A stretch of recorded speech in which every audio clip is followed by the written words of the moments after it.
നമസ്കാരം. ഫെർട്ടിലിറ്റിയെക്കുറിച്ച് നമ്മൾ സംസാരിക്കുമ്പോൾ പലപ്പോഴും ആരും ശ്രദ്ധിക്കാതെ പോകുന്ന പക്ഷെ വളരെ പ്രധാനപ്പെട്ടൊരു കാര്യമുണ്ട്. അതാണ് പുരുഷന്മാരുടെ പ്രത്യുൽപാദനശേഷി. അതിൽ ചൂട് എങ്ങനെ ഒരു വില്ലനാകുന്നു എന്ന് നമുക്ക് നോക്കാം. ഓക്കെ, നമുക്ക് നേരെ കാര്യത്തിലേക്ക് വരാം. ഈ ചോദ്യം നിങ്ങളോട് തന്നെ ഒന്ന് ചോദിക്കുന്നത് നല്ലതാണ്. കാരണം ചിലപ്പോൾ നമ്മൾ അറിയാതെ ചെയ്യുന്ന പല സാധാരണ കാര്യങ്ങളും നമ്മുടെ പ്രത്യുൽപാദനശേഷിയെ പതുക്കെ ബാധിക്കുന്നുണ്ടാവാം. ഇതാണ് നമ്മൾ ആദ്യം മനസ്സിലാക്കേണ്ട അടിസ്ഥാനപരമായ കാര്യം, അല്ലേ? ഒരു ഗർഭധാരണത്തെക്കുറിച്ച് സംസാരിക്കുമ്പോൾ പലപ്പോഴും അമ്മയുടെ ആരോഗ്യത്തിൽ മാത്രം ശ്രദ്ധ കേന്ദ്രീകരിക്കുന്നൊരു രീതിയുണ്ട്. പക്ഷേ അതല്ല യാഥാർത്ഥ്യം. പുരുഷന്റെ ആരോഗ്യവും അതിൽ ഒരുപോലെ പ്രധാനപ്പെട്ടതാണ്. അപ്പോൾ എന്തുകൊണ്ടാണ് ഈ തണുപ്പ് ഇത്ര വലിയൊരു വിഷയമാകുന്നത്? ഇതിന് പിന്നിലെ ശാസ്ത്രം വളരെ ലളിതമാണ്, അതുപോലെ തന്നെ വളരെ ലോജിക്കലുമാണ്. എന്താണെന്ന് നമുക്ക് നോക്കാം. ഈ വാക്കൊന്ന് ഓർത്തുവെച്ചോളൂ: സ്പെർമാറ്റോജെനസിസ്. ഇതാണ് ബീജം ഉൽപ്പാദിപ്പിക്കുന്ന പ്രക്രിയയുടെ പേര്. നമ്മുടെ ലക്ഷ്യം എന്താണെന്ന് വെച്ചാൽ ഈ പ്രക്രിയയെ സംരക്ഷിക്കുക എന്നതാണ്. കാരണം താപനിലയിൽ വരുന്ന ചെറിയ മാറ്റങ്ങൾ പോലും ഇതിനെ കാര്യമായി ബാധിക്കും. ഈ സംഖ്യ ഒന്ന് ശ്രദ്ധിക്കൂ: 2 മുതൽ 4 ഡിഗ്രി സെൽഷ്യസ് വരെ തണുപ്പ്. പുരുഷന്മാരുടെ വൃഷ്ണങ്ങൾ എന്തിനാണ് ശരീരത്തിന് പുറത്ത് ഒരു സഞ്ചിയിൽ, അതായത് സ്ക്രോട്ടത്തിൽ, സ്ഥിതി ചെയ്യുന്നതെന്ന് എപ്പോഴെങ്കിലും ചിന്തിച്ചിട്ടുണ്ടോ? അതൊരു ഡിസൈൻ പിഴവല്ല, അതൊരു സൂപ്പർ കൂളിംഗ് സിസ്റ്റമാണ്. ശരീരത്തിന്റെ സാധാരണ താപനിലയേക്കാൾ കുറഞ്ഞ താപനില ബീജോൽപാദനത്തിന് അത്യാവശ്യമാണ്. അപ്പോൾ ചൂട് കൂടിയാൽ എന്താണ് പ്രശ്നം? ഒന്നാമതായി, ബീജങ്ങളുടെ എണ്ണം കുറയും. രണ്ടാമതായി, അവയുടെ ചലനശേഷി, അതായത് മൊട്ടിലിറ്റി, കുറയും. ചുരുക്കിപ്പറഞ്ഞാൽ അവയ്ക്ക് ലക്ഷ്യസ്ഥാനത്തേക്ക് നീന്തിയെത്താൻ കഴിയില്ല. ഏറ്റവും അപകടകരമായ കാര്യം, ബീജത്തിലുള്ള ജനിതക ഘടനയ്ക്ക്, അതായത് DNA വരെ കേടുപാടുകൾ സംഭവിക്കാം. ഇനി നമുക്ക് ഈ വിശകലനത്തിന്റെ ഏറ്റവും പ്രധാനപ്പെട്ട ഭാഗത്തേക്ക് കടക്കാം.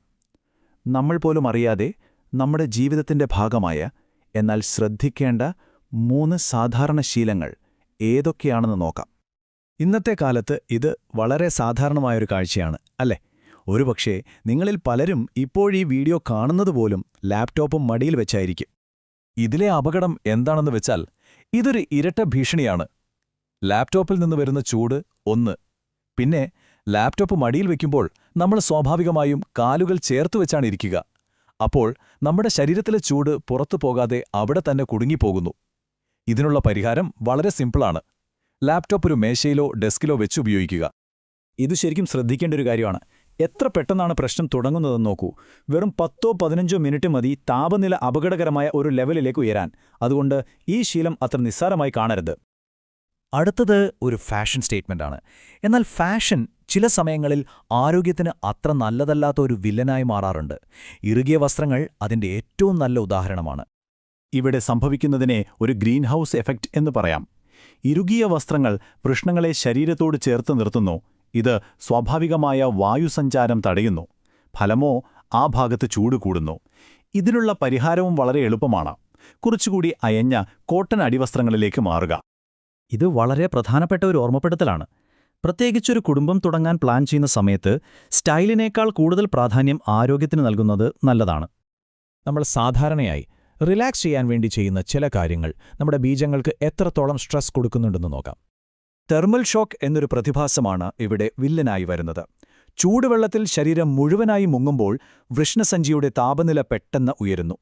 ഒരു തവണത്തെ ഹോട്ട് ടബിലെ കുളി പോലും ബീജോൽപാദനത്തെ ആഴ്ചകളോളം പിന്നോട്ട് വലിക്കാൻ സാധ്യതയുണ്ട്. അതുകൊണ്ട് ഈ ശീലങ്ങൾ, പ്രത്യേകിച്ച് ഗർഭധാരണത്തിന് ശ്രമിക്കുന്ന സമയത്ത്, ഒഴിവാക്കുന്നതാണ് ഏറ്റവും നല്ലത്. ശരി, നമ്മളിതുവരെ പ്രശ്നങ്ങളെക്കുറിച്ചാണ് സംസാരിച്ചത്. ഇനി ഏറ്റവും നിർണായകമായ ഭാഗത്തേക്ക് വരാം. ഈ മാറ്റങ്ങളൊക്കെ വരുത്തിയാൽ എപ്പോൾ മുതൽ അതിന്റെ ഫലം കണ്ടു തുടങ്ങും? ഇതാണ് എല്ലാവർക്കും അറിയേണ്ട ചോദ്യം, അല്ലേ? ഇതിന്റെ ഉത്തരം ബീജോൽപാദന പ്രക്രിയയുടെ സമയവുമായി ബന്ധപ്പെട്ടിരിക്കുന്നു. നമുക്ക് നോക്കാം. അതെ, 72 ദിവസം, അതായത് ഏകദേശം 2.5-3 മാസത്തോളം. ഇതാണ് സ്പെർമാറ്റോജെനസിന്റെ ഒരു ഫുൾ സൈക്കിൾ. ഇതിനർത്ഥം നമ്മൾ ഇന്ന് ഒരു മാറ്റം വരുത്തിയാൽ അതിന്റെ ഫലം നാളെ തന്നെ കിട്ടില്ല. ക്ഷമ വളരെ പ്രധാനമാണ്. ഈ ടൈം ലൈൻ നോക്കൂ. ഇത് കാര്യങ്ങൾ കുറച്ചുകൂടി വ്യക്തമാക്കും. നിങ്ങൾ ഇന്ന് വരുത്തുന്ന ഒരു ചെറിയ മാറ്റം, ഉദാഹരണത്തിന് ലാപ്ടോപ്പ് മടിയിൽ നിന്ന് മേശയിലേക്ക് മാറ്റുന്നത്, അതിന്റെ പൂർണ്ണമായ ഫലം ലഭിക്കാൻ ഏകദേശം 3 മാസത്തോളം എടുക്കും. അതുകൊണ്ടാണ് ഗർഭധാരണത്തിന് ശ്രമിക്കുന്നതിന് കുറഞ്ഞത് 3 മാസം മുൻപെങ്കിലും ഈ നല്ല ശീലങ്ങൾ തുടങ്ങണമെന്ന് പറയുന്നത്. ഓക്കെ, അപ്പോൾ നമ്മൾ ഇത്രയും നേരം സംസാരിച്ച കാര്യങ്ങളെല്ലാം ചേർത്ത് നിങ്ങൾക്ക് എളുപ്പത്തിൽ പിന്തുടരാൻ കഴിയുന്ന ഒരു ആക്ഷൻ പ്ലാനിലേക്ക് കടക്കാം. ഇതാ നിങ്ങളുടെ ചെക്ക് ലിസ്റ്റ്. ഈ 4 കാര്യങ്ങൾ വളരെ ലളിതമാണ്, പക്ഷേ ഇവയ്ക്ക് വലിയ മാറ്റങ്ങൾ കൊണ്ടുവരാൻ സാധിക്കും. ഇത് നിങ്ങളുടെ പങ്കാളിത്തമാണ്, നിങ്ങളുടെ ഉത്തരവാദിത്തം കൂടിയാണ്. നമ്മൾ തുടങ്ങിയിടത്ത് തന്നെ തിരിച്ചെത്തുകയാണ്. ഓർക്കുക, ഗർഭധാരണമെന്നത് ഒരു ടീം വർക്കാണ്. ആരോഗ്യകരമായ ഒരു ഗർഭധാരണത്തിനു വേണ്ടിയുള്ള നിങ്ങളുടെ ഏറ്റവും പ്രധാനപ്പെട്ട സംഭാവനയാണ് ഈ മാറ്റങ്ങൾ. അവസാനം, ഇത് നിങ്ങളുടെ തിരഞ്ഞെടുപ്പാണ്. ഒരു ദോഷകരമായ ശീലത്തിൽ നിന്ന് ആരോഗ്യകരമായ ഒരു ശീലത്തിലേക്കുള്ള മാറ്റം എത്ര എളുപ്പമാണെന്ന് നോക്കൂ. ചെറിയ മാറ്റങ്ങൾ വലിയ ഫലങ്ങൾ നൽകും. ഈ ഒരു ചോദ്യത്തോടെ നമ്മൾ ഇന്നത്തെ ഈ വിശകലനം അവസാനിപ്പിക്കുകയാണ്. ഇതിനെക്കുറിച്ചൊന്ന് ചിന്തിക്കുക. ഇന്ന് തന്നെ ഒരു നല്ല മാറ്റത്തിന് തുടക്കം കുറിക്കുക. അടുത്ത തവണ പുതിയൊരു വിഷയവുമായി കാണാം. അതുവരെ അറിവ് നേടുക, ആരോഗ്യത്തോടെ ഇരിക്കുക.